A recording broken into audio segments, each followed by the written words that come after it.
నమస్తే, welcome to how to such kitchen. So ఈ రోజు నేను మీకు చూపించబోతున్న వీడియో ఏంటంటే ప్రెగ్నెన్సీలో ఎలాంటి ఎక్సర్సైజెస్ చేయాలి అన్న ఒకటి చిన్న బ్లాగ్ చేస్తున్నాను. సో ఇప్పుడు నేను వచ్చేసి 36 వీక్స్ ప్రెగ్నెంట్ అనమాట. సో లాస్ట్ టైం ప్రెగ్నెన్సీలో నేను చాలా ఓవర్ వెయిట్ అయిపోయాను. ఎప్పుడైతే మా డాటర్ని నేను క్యారీ చేస్తానో అప్పుడనమాట. సో ఈసారి ఏమనుకున్నానంటే అసలు ఓవర్ వెయిట్ అవ్వకుండా వెయిట్ చక్కగా మెయింటైన్ చేయాలని. సో నేను ఎక్సర్సైజ్ చేస్తూ ఫుడ్ డైట్ కూడా బాగా ఫాలో అప్ అయ్యాను కాబట్టి సో ఓవర్ వెయిట్ అవ్వకుండా ప్రస్తుతానికి ఇలాగైతే ఉన్నాను. సో ఇదనమాట. సో ఈరోజు నేను మీకు ఎక్సర్సైజెస్ చూపిస్తాను.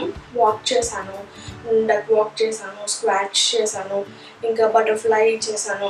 సో ఇలా కొన్ని స్టెప్స్ ఎక్కడం, దిగడం, ఇంట్లో పనులు చేసుకోవడం ఇలాంటివి చేస్తే మనకి డెలివరీ అయ్యేది సి సెక్షన్ నార్మల్ మనకి చాలా బాగుంటుంది అనమాట, స్మూత్గా ఉంటుంది.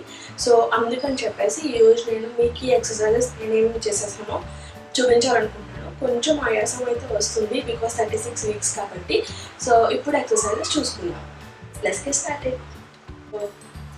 ఇప్పుడు వచ్చేసి నేను మీ అందరికీ ఎక్సర్సైజెస్ చూపించబోతున్నాను అనమాట. ఏ ఎక్సర్సైజెస్ చేశాను, అలా చేశాను అని చెప్పేసి. ఫస్ట్ వచ్చేసి మనం యోగా మ్యాట్ తీసుకోవాలి బికాస్ లెగ్స్కి గ్రిప్ ఉండాలి కాబట్టి.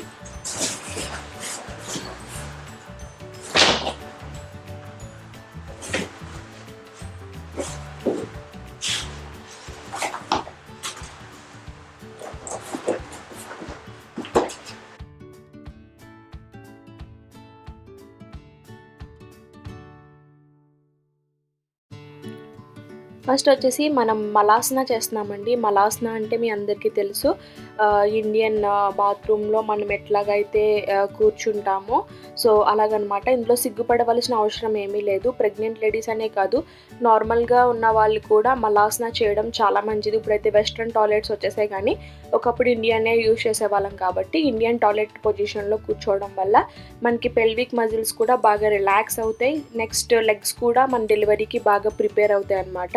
సో ఇలా మలాసన మీరు ఎంతసేపు చేయగలుగుతారో అంతసేపు జాగ్రత్తగా చేసుకోండి. కంఫర్టబుల్ క్లోత్స్ వేసుకుంటే చాలా మంచిదన్నమాట. ఇప్పుడు మనం బటర్ఫ్లై పోజ్ చేస్తున్నాము. మనకి హిప్స్ అవ్వనివ్వండి, పెల్విక్ అవనివ్వండి, అంతా కూడా మనకి బాగా సాఫ్ట్ అంతా అవి మనకి బాగా డెలివరీకి ప్రిపేర్ అవుతుంది కాబట్టి ఇలా బటర్ఫ్లై పోజెస్ మీరు యోగా మ్యాట్ మీద కూర్చొని చేయొచ్చు. లేదంటే బెడ్ మీద, ఒకవేళ మీరు కిందకి దిగలేని పరిస్థితి అయితే మంచం మీద కూడా కూర్చొని మీకు ఇట్లా చేసుకోవచ్చు అనమాట. ఎటువంటి పెయిన్ వచ్చినా వెంటనే మీరు చేస్తున్నది మానేయండి. సో ఒకసారి చేసే ముందు డాక్టర్ని కన్సల్ట్ అయితే మాత్రం చేయండి.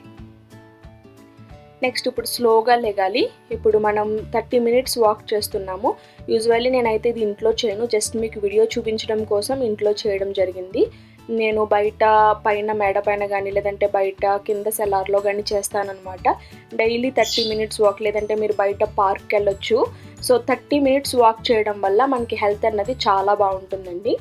నెక్స్ట్ వచ్చేసి మనం ఇలాగా లెగ్స్ని కూడా చూడండి, ఇక్కడ నేను చూపిస్తున్నట్టు అటు ఇటు లెగ్స్ని, ఒక లెగ్ తర్వాత ఒక లెగ్ని ఇలా కూడా మనం రైస్ చేసి కింద పెట్టుకోవడం, ఇట్లాగా చేస్తే కూడా మనకి హిప్స్, లెగ్స్ అంతా కూడా ఎటువంటి పెయిన్స్ లేకుండా మనకి సిద్ధమవుతాయి అన్నమాట.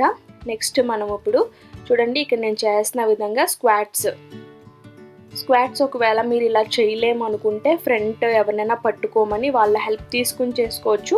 లేదంటే ఎవరూ లేకపోతే ఫ్రంట్ ఒక కుర్చీ పెట్టుకొని చైర్, దాని సహాయంతో కూడా మీరు చక్కగా చేసుకోవచ్చు అనమాట. అయితే ఒక విషయం ఏంటంటే మీరు ఎక్కడ కూడా గ్రిప్ పోకుండా చూసుకోండి. ఇప్పుడు నేను బాగా కిందకి లోయర్ స్క్వాట్స్ కూడా చేస్తున్నాను అనమాట. సో ఇలా కూడా ట్రై చేయండి. ఎటువంటి నొప్పి వచ్చినా వెంటనే ఆపేయాలి. అలాగే డాక్టర్ని కన్సల్ట్ చేయకుండా ఎటువంటిది తీసుకోకండి. నెక్స్ట్ మీ హెల్త్ ఎలా ఉందో మీకు తెలుసు కాబట్టి దాని ప్రకారం ఫాలో అప్ అవ్వండి. నేను ఇంట్లో పనులు చేస్తూ, అలాగే వంట చేస్తూ, మా పాపని స్కూల్కి పంపిస్తూ, ఇంకా నా పనులు నేను చేసుకుంటూ ఒకదాన్ని సో ఇవన్నీ ఎక్సర్సైజెస్ చేయడం జరిగిందనమాట. చాలామంది ఇలా కూడా అంటారు, ఇంట్లో పనులు చేసుకుంటే సరిపోతుంది, ఇవన్నీ అవసరం లేదని. లేదండి, నేను అన్ని పనులు చేసుకుంటూ ఇలా కూడా చేయడం జరిగిందనమాట. సో నాకు ఇదైతే వెయిట్ ఇంక్రీజ్ అవ్వకుండా బాగా ఉపయోగపడింది. మంచి డైట్ కూడా తీసుకుంటే చాలా మంచిదన్నమాట. ఇప్పుడు చూడండి, డక్ వాక్ కూడా ఇలా చేయడం మంచిది. సో ముందు నుంచి కాకుండా 8వ నెల మధ్యలో నుంచి కానీ లేదంటే 9వ నెల వచ్చినప్పటి నుంచి కానీ చేస్తే మంచిదన్నమాట. ఇప్పుడు మీరు చూస్తున్నారు నేను బ్రీతింగ్ ఎక్సర్సైజెస్ చేస్తున్నాను. నార్మల్ డెలివరీ అయ్యే వాళ్ళకి బ్రీతింగ్ ఎక్సర్సైజెస్ చాలా ఇంపార్టెంట్. అలాగే ఇంకొకటి ఏంటంటే బ్రీతింగ్ ఎక్సర్సైజెస్ చేయడం వల్ల మనకు కూడా మనశ్శాంతి లభిస్తుంది. కామ్ అండ్ కూల్గా ఉండొచ్చు అనమాట. ప్రెగ్నెన్సీలో కామ్ అండ్ కూల్గా ఉండడం అనేది చాలా ఇంపార్టెంట్. చూడండి, ముందుగా గాలిని బాగా డీప్గా తీసుకుని నడుము స్ట్రైట్గా ఉండేలా చూసుకుని ఇప్పుడు వదలాలన్నమాట. అలాగా మీరు ఒక 10-15 టైమ్స్ అలా చేసుకుంటూ గ్రాడ్యువల్లీ ఇంక్రీజ్ చేసుకుంటూ వెళ్ళండి. సో ఇప్పుడు బ్రీతింగ్ ఎక్సర్సైజ్లో రెండవది ఒక సైడ్ క్లోజ్ చేసి ఒక సైడ్తో మాత్రమే గాలి పీల్చుకుని గాలి వదలడం అనమాట. ఇలాగ మనం 2 సైడ్లు కూడా చేయాల్సి ఉంటుంది. మీకు కనుక ఏదైనా రౌండ్ లిగమెంట్ పెయిన్ అట్లా ఏమైనా వస్తున్నా, ఇంకెక్కడైనా పెయిన్స్ వస్తున్నా వెంటనే మీరు చేస్తుంది ఆపేసి కాస్తంతసేపు రెస్ట్ తీసుకుని మీకు పెయిన్ బాగా తగ్గింది అని మీకు అనిపించిన తర్వాత మాత్రమే ఎక్సర్సైజెస్ స్టార్ట్ చేయండి. ఎందుకంటే ఇప్పుడు మనం నార్మల్ కాదు, డెలివరీకి సిద్ధమవుతున్నాం, ఒక బిడ్డని మోస్తున్నాం కాబట్టి.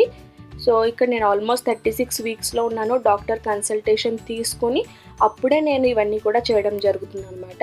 ఇప్పుడు గాలి గట్టిగా తీసుకుని నోటితో వదలడం, ఇది మూడోది. సో అవన్నీ ఈరోజు ఎక్సర్సైజెస్. నేనైతే ఎక్సర్సైజెస్ ఫాలో అవుతున్నాను. ఫస్ట్ వచ్చేసి మలాష్న, which is Indian bathroom style అనమాట, వాష్రూమ్ స్టైల్ ఎట్లా ఉంటుందో అలాగా. నెక్స్ట్ వచ్చేసి బటర్ఫ్లై పోజెస్ చేసాం, నెక్స్ట్ డక్ వాక్ చేసాం, నెక్స్ట్ స్క్వాట్స్ చేసాం, నెక్స్ట్ ఇంకా వాకింగ్ అయితే డైలీ నేను స్టార్టింగ్ నుంచి ఇప్పుడు వరకు కూడా డైలీ 30 minutes వాక్ అయితే కంపల్సరీ చేశాను. నెక్స్ట్ బ్రీతింగ్ ఎక్సర్సైజెస్ చేసాము. సో ఇంకా స్టెప్స్ ఎక్కి స్టెప్స్ దిగడం కూడా రోజుకి ఒక 2 times స్టెప్స్ ఎక్కి స్టెప్స్ దిగడం అయితే చేశాను.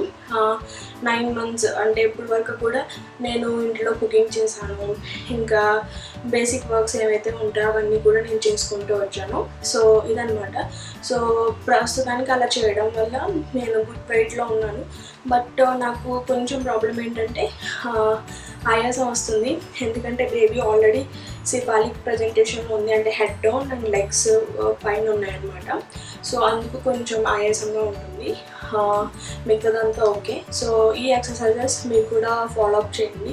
బ్రీతింగ్ ఎక్సర్సైజెస్ డెలివరీ అప్పుడు చాలా బాగా యూజ్ అవుతాయి. సో హోప్ మీ అందరికీ ఈ వీడియో నచ్చింది అనుకుంటున్నాను, అండ్ ఇది హెల్ప్ఫుల్గా కూడా ఉంటుంది అనుకుంటున్నాను.